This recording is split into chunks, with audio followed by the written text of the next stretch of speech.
in the long run, retail commercial development is the goal in some of these neighborhoods. But to spur retail and commercial development, one needs to have people to live there. You can't bring a retail shopping center with a large Kroger anchor or Meyer anchor to this neighborhood, and there aren't neighbors in the neighborhood, right? So you have to establish these neighborhoods, bring on housing units to these neighborhoods, work with the city to bring on housing units, because ultimately that's what the city want is housing units brought back into these neighborhoods. Welcome to the Real Estate Pros Show, where we interview real estate investing professionals from coast to coast, as well as the service providers that serve the real estate investing industry.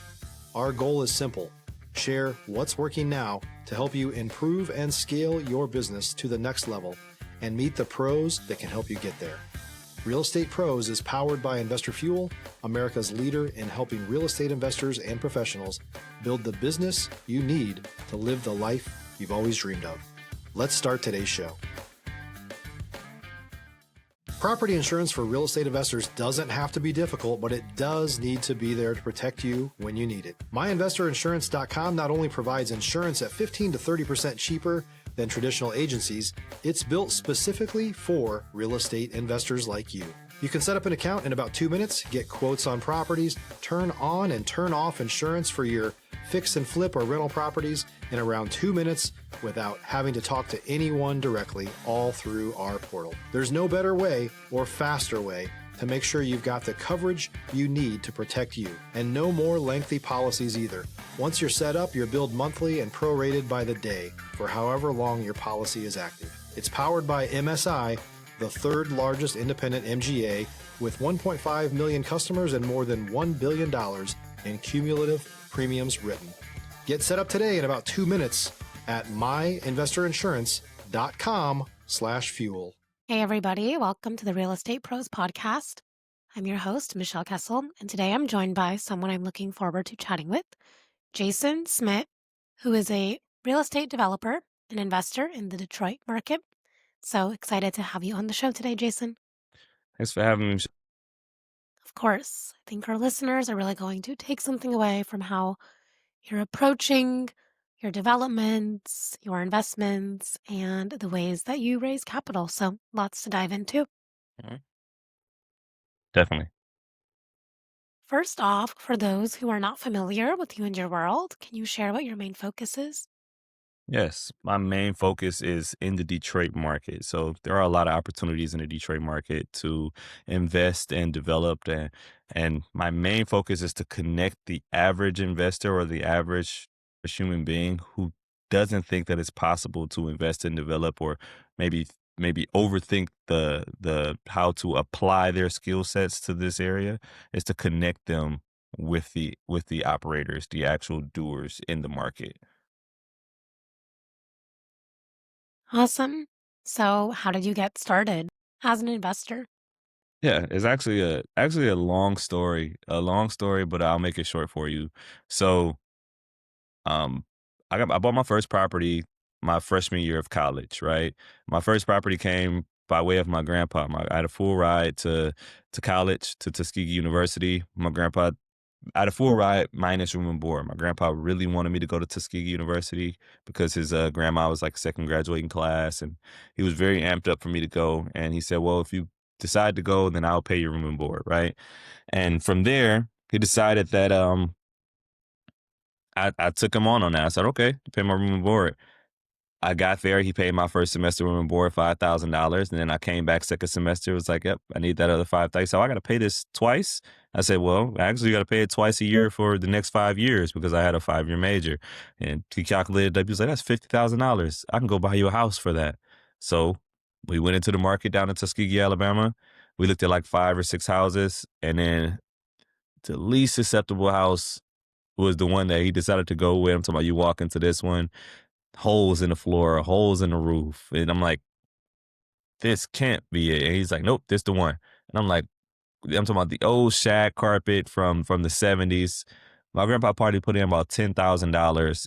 The contractor that did the work stayed up the street from the property. He put in about 10,000, repair the roof, repair the floor, put some linoleum on the kitchen floor, made it to where the house was livable, right? We got it cleaned up, a good cleaning, and there we went on. from there, my grandpa really told me that he's like, your job is to now lease it up. Obviously, I went to the university, so I knew a lot of people on campus or who wanted to move off campus, things of that nature, right? So I decided to, I started soliciting. Stop living on an island and join the #1 mastermind in America for professional real estate investors. Investor Fuel is a community of hundreds of the nation's top investors working together to build stronger businesses and better lives. In addition to the amazing community of real estate investors acting as a board of advisors for one another, Investor Fuel members have access to 100% funding on purchase and repairs for our members only, a health insurance program, and benefits and discounts that more than pays for the membership of most of our members, meaning it's actually costing you money to not be a member of Investor Fuel. If you're looking to scale your business and build a business that allows you to live the life of your dreams, please visit investorfuel.com today and book a call with our team. I leased it up to most of my friends, right? From my grandpa made sure that it was structured. We will make sure we got the business account. We helped me structure my lease, and as soon as I got it all leased up, my grandpa 3 months after that, my grandpa passed away. Um, so from there, I kind of went to the school of hard knocks while I was in college, also, right? So learning architecture in college, but also learning how to manage a rental property, but also not only just learning how to manage a rental property, it was learning how to manage relationships. Because, like I said, was my initial tenants were some of my friends, right? Which is a little bit hard to manage when you have business and then friendships. You also are 19 at the time, so a lot of the leases that were signed were co-signed by the parents, right?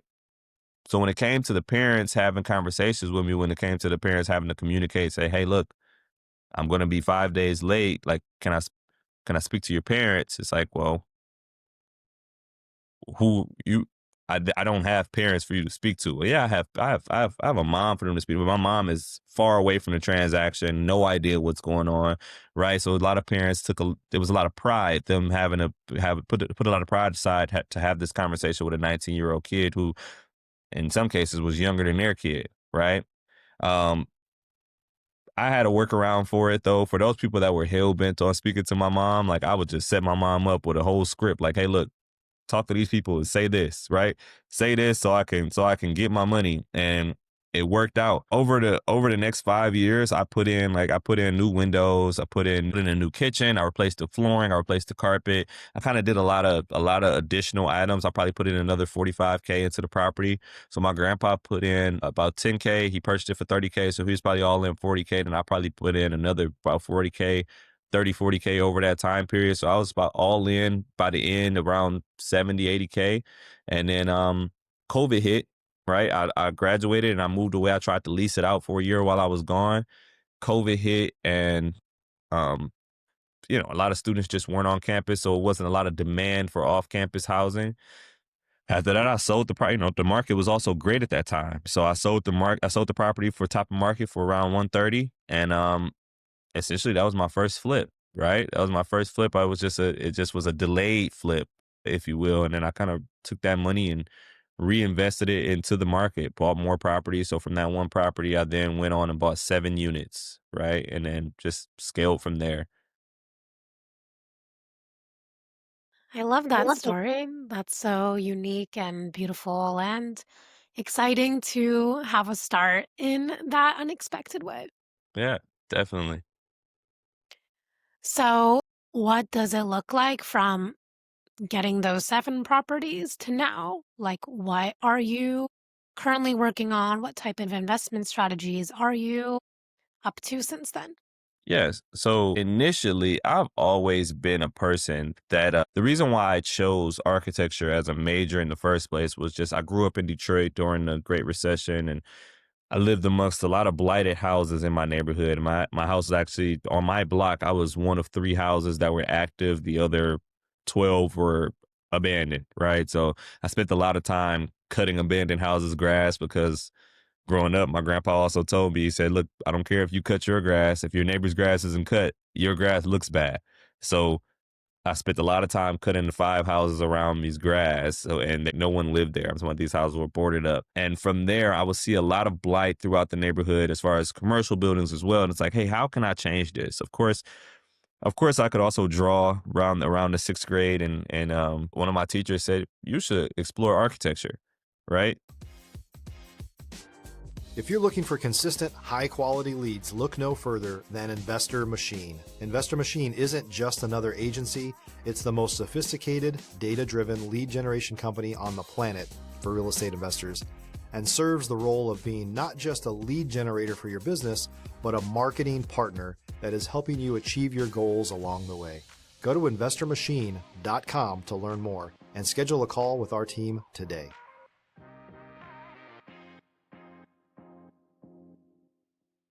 And I've always been headstrong, and architecture kind of stuck with me. So from the time that I stopped wanting to be a fireman, I decided I wanted to be an architect, right? And I stuck with it. And I only applied to schools in high school that had architecture, so I knew that that was the path that I was going into. So I started my career in Atlanta in architecture and in project management, but I knew at some point that it was going to be time for me to transition back home, take what I've learned in different markets and thriving markets, because Atlanta is a thriving market. It's grown. It's been growing since the Olympics, and it's there, right? And it's something that's a place that I aspire for Detroit to be as far as economically, right? So take what I learned, take the skill sets that I learned there, and then bring them back home and apply it here, in a market that is not as saturated with investors. It's not. And Atlanta is very saturated. Detroit, there's a lot more opportunity, right? So in the long run, retail commercial development is the goal in some of these neighborhoods. But to spur retail and commercial development, one needs to have people to live there. You can't bring a retail shopping center with a large Kroger anchor or Meyer anchor to this neighborhood, and there aren't neighbors in the neighborhood, right? So you have to establish these neighborhoods, bring on housing units to these neighborhoods, work with the city to bring on housing units, because ultimately that's what the city want, is housing units brought back into these neighborhoods. Why? Because those are tax dollars. Now that they have tax dollars, now they're more willing to help you out when it comes to bringing your commercial development. Now you flow into the commercial development. So right now I'm working on about 3 single families and 6 small multis, ranging from double 2 units to 3 units. Some of them are going to be conversions to in these neighborhoods. Some are going to, depending on the neighborhood, some are going to be kept as multi units for affordable units. And then I'm working on 12 new builds. It's going to be prefab homes, in the Detroit area. The lots already allocated. Uh, a large issue with Detroit is that there are a bunch of lots. There are a lot of families that own side lots to their houses, but it's difficult to build, right? Difficult to build because of the construction costs. You have basement costs here in Detroit, which basement costs could range from $30 to $40 a square foot, right? So that could be 25, 40K, depending on how big your basement is, of the build that you don't have to worry about in other southeastern markets, right? So, but prefab helps with that. Why? Because you also have the weather delays in Michigan. If you weren't already framed up and dried in around about a month and a half ago, then your project is delayed because it's been snowing. You can't do anything while it's snowing, right? So the prefab houses allow for projects to not be delayed. Those houses are going to be built regardless in a warehouse and then be shipped to you, right, as completed. And then they're going to, obviously, you have to have some connections on site, right? Um, but along with those 12 units, working on at the end of that block a commercial, more apartment, about a 15-unit apartment complex, at the end of the block that also has the 12 units. But that project is probably going to come after the 12 units, so they probably rolling into quarter four and then quarter one 2027. Amazing. Sounds like exciting projects and avenues you're working on. And yes, so inspiring how you were able to just jump right in. Yeah, definitely. If you're a new or newer real estate investor looking to launch or grow your real estate investing business, please check out Investor Fuel Club. It's a coaching community, but unlike anything you've ever seen before. And you can actually partner with members of our mastermind from coast to coast on deals right in your market. There's no better opportunity to build a consistent business than to literally partner with pros to help you avoid costly mistakes, avoid the need for capital to do deals, and help you eliminate your fears as you're starting your business. Learn more about Investor Fuel Club at investorfuel.com/club. What are some of the major obstacles or lessons that you've faced while you've been on your investing journey that, looking back in hindsight, you wish you maybe had that knowledge that you have now?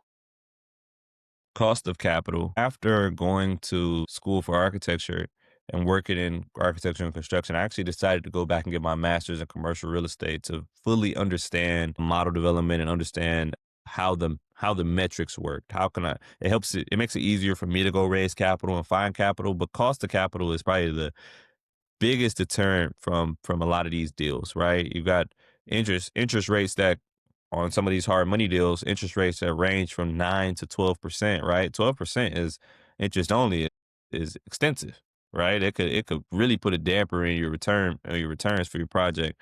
Um, but establishing solid relationships with lenders and investors, these are the things that propel your projects, right? Because someone else may come to this lender and get 12%, 3 points to close this deal. But because I'm coming to this lender, a person that has a track record with this lender who's closed multiple deals in the past, they're willing to give me non-Dutch lending, or they're willing to give me 1.5 points, 9% interest, right?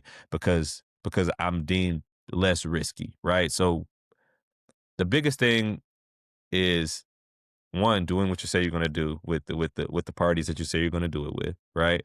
And that's having that integrity when it comes to your contractors, your investors, and your lenders, right? So my contractors know that I don't cut corners. If you cut a corner, I'm going to find it, and now I'm going to exploit it, and you're going to fix it, right? They know that I only want to move with integrity on my projects. My investors trust that I'm going to move with integrity on the projects. Why? Because if this means that I would rather, if I have a budget of $150,000 and I set a contingency of 15,000, but I'm gonna burn through my whole contingency plus $3,000, so I'm gonna be over budget $3,000 on this project, but I'm gonna make sure that it's done right.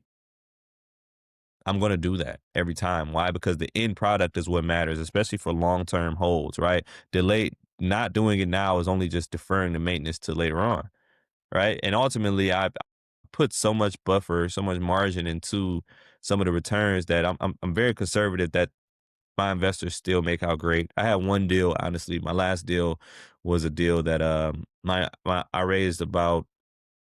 It was a smaller deal. I raised about 60K for the deal, for a house over in Sherwood Forest. We renovated the house. The house ended up selling for over 50K more than what we anticipated. Our investors were initially going to receive around 16 to 18% return. They actually received around 34% return in 6 months. And that's not prorated. I'm telling 34% return. So one guy invested 20K. He received around, when he got his money back 5 months later, 6 months later, it was around 29K, um, which was a great deal. Those investors were very eager and excited to invest again. Of course, we had to caveat and let them know that that was an anomaly, right? Those are not, those deals don't come that often. But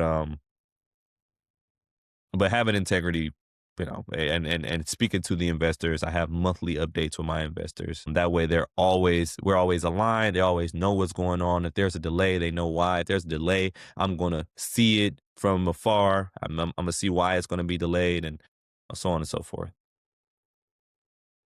Yeah, amazing. I think that those values and focusing on relationships are super crucial. What are you most focused on solving or scaling to next in your business? So right now, I'm focused on connecting with more investors. And when I say more investors, I mean more people ready to deploy capital and more people, more operators.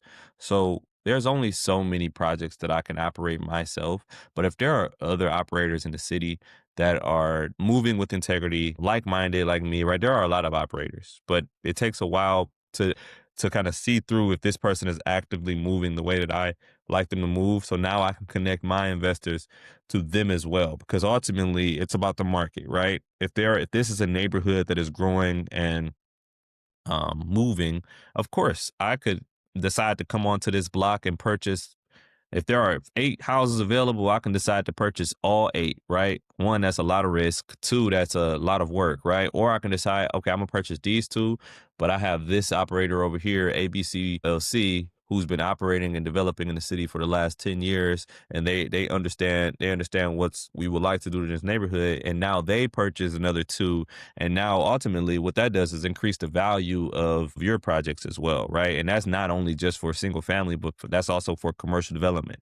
Going back to what I was saying earlier, commercial development is spurred from neighbors, from a need in the community. If there is no community, there is no need for the development. And a lot of these cases, a lot of these neighborhoods once had a grocery store up the street, right? A bank, a pharmacy, all neighborhoods had these items, but now in some of these neighborhoods, you got to drive just a little bit far. When I say a little bit far, Detroit is on a grid, so nothing's too far, right? But you may have to drive 12 or 15 minutes instead of driving to the end of your block or to your main street, and which is maybe 5 minutes away, and you could be back home, right? So you could turn that 30-minute round trip to 5 or 10 minutes round trip. Yeah, amazing. Thank you for sharing all of that. Sounds like you're on an exciting and opportunistic path. Awesome. So before we wrap up here, if someone wants to reach out, connect, collaborate, where are the best places that people can find you and connect with you? Yes, actually, just via email. Not too big on social media. I have to get better on social media. You can connect with me on LinkedIn. My name is Jason Smith, so it'd be relatively difficult to find me on LinkedIn. But please search up company name Parker Avenue Capital Group. You'll be able to find me. You can also email me if you're looking to invest or looking to have questions about investing, or if you're an operator needing private capital to help propel your projects. You can email me at jason@parkeravenuecapital.com. Awesome, Jason. Thank you so much for your time and your perspective. All right, thank you. Of course, for the listeners tuning in, if you got value, make sure you've subscribed. We've got more conversations with operators like Jason who are building real businesses, and we will see you all on our next episode. Thanks for joining us for today's Real Estate Pros Show. You can learn more about the amazing benefits of the Investor Fuel Mastermind community, including surrounding yourself with hundreds of other rock stars, 100% financing for your deals, and members-only discounts from vendors you're likely already using that, as a member of Investor Fuel, will save you more than the cost of your membership. Visit investorfuel.com to learn more. If you're interested in joining us as a guest of this show, please visit investorfuel.com/pros to apply. You can also check the show notes for access to free resources, how to get access to world-class lead generation, and much more. Don't forget to subscribe so you never miss another episode. Have a great day. We'll see you on the next show.